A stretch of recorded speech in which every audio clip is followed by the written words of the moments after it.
Hello, this is Anudeep, a second year medical student. May I know your details, please? This is Raju. I'm 19 years old. Good. Today I am going to examine your nose, mouth, as well as throat. It causes a little bit of discomfort. Will that be okay with you? Yeah, I'm completely fine with it. Good. Now we'll start with the nose first. I'll go get my equipment.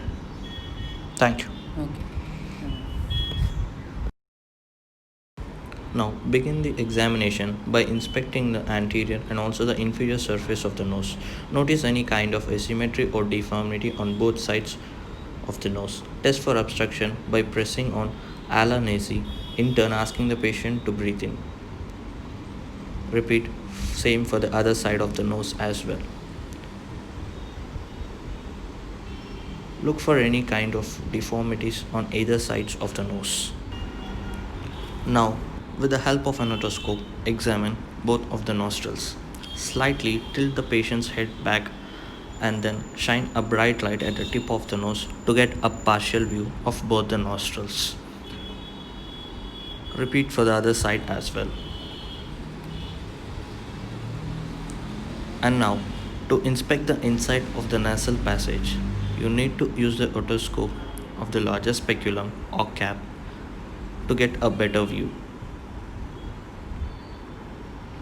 Make sure that you'll insert the speculum carefully and avoid contact with a very sensitive nasal septum.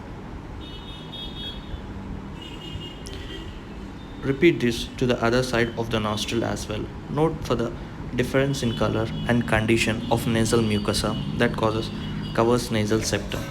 Normally nasal mucosa is redder than the oral mucosa and displays no swelling. Note for any kind of deviation or inflammation or any kind of perforation of the septum.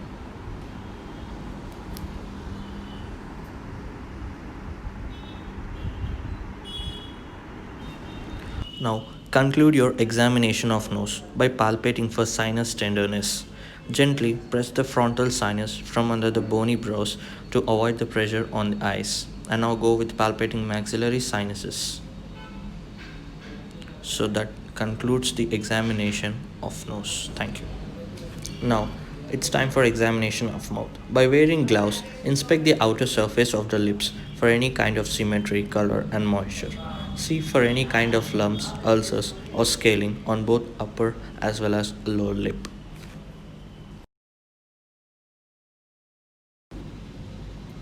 And now, with very good lighting and by using tongue depressors, inspect the oral mucosa. Look for any kind of ulcers which can be seen in herpes simplex virus.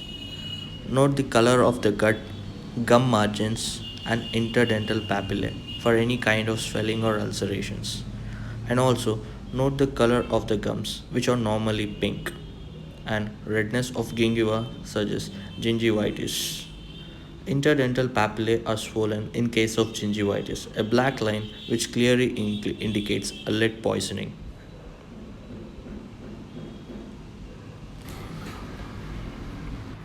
Now, with your gloved thumb and index finger, check for any teeth that might lose or lead to risk of aspiration, especially in older adults. Next, with the help of otoscope and also your tongue depressor, inspect the color and the architecture of the hard palate and look for any kind of abnormalities on palate. And now inspect entire oral cavity and look for any kind of ulcerations. Especially inspect the sides and under surface of the tongue where the chances of cancer developing is higher. And now ask your patient to put his tongue out and ask him to sound ah. As he does this, clearly monitor the movement of the soft palate and also uvula. The soft palate should rise symmetrically and the uvula should stay in the middle. In case if you find your patient's tongue obstructs your view, use tongue depressor but not so far that you cause gagging. Inspect the anterior and posterior pillars and also the tonsils if you find them. And pharynx, look for the redness and exudates or ulcerations. None of them should be present. And now ask your patient to place his tongue outwards and continue inspecting it. Notice its symmetry, color, and also inspect its dorsal surface, which is normally roughed by papillae. Repeat this for the either side of the tongue as well. Now, using a square gauze, use your right-handed glove to grasp the tip of the tongue and gently pull to the left side to inspect the under surfaces, and also repeat the same for the other side of the tongue. Look for any kind of white or reddened areas, nodules or ulcers. And now repeat for the other side of the tongue as well. Look for any kind of possible ulcers, nodules. And now palpate the tongue with your left glove for any kind of induration and reverse process for the other side as well.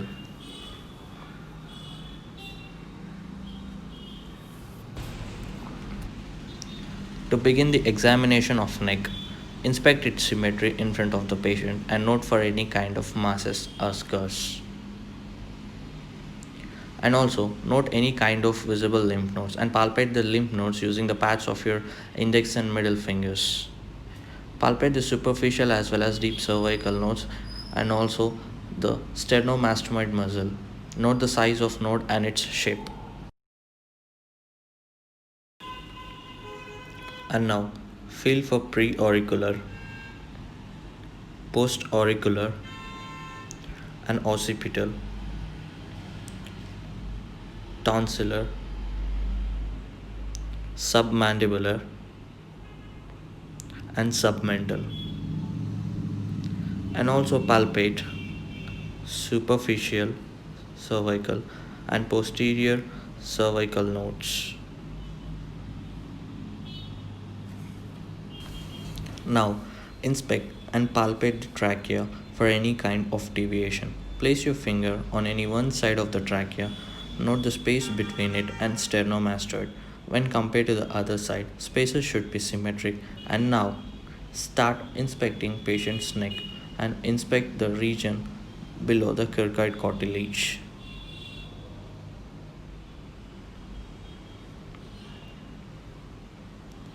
And now, with the help of tangential lighting, you should be able to see the lowered shadowed border of the thyroid gland.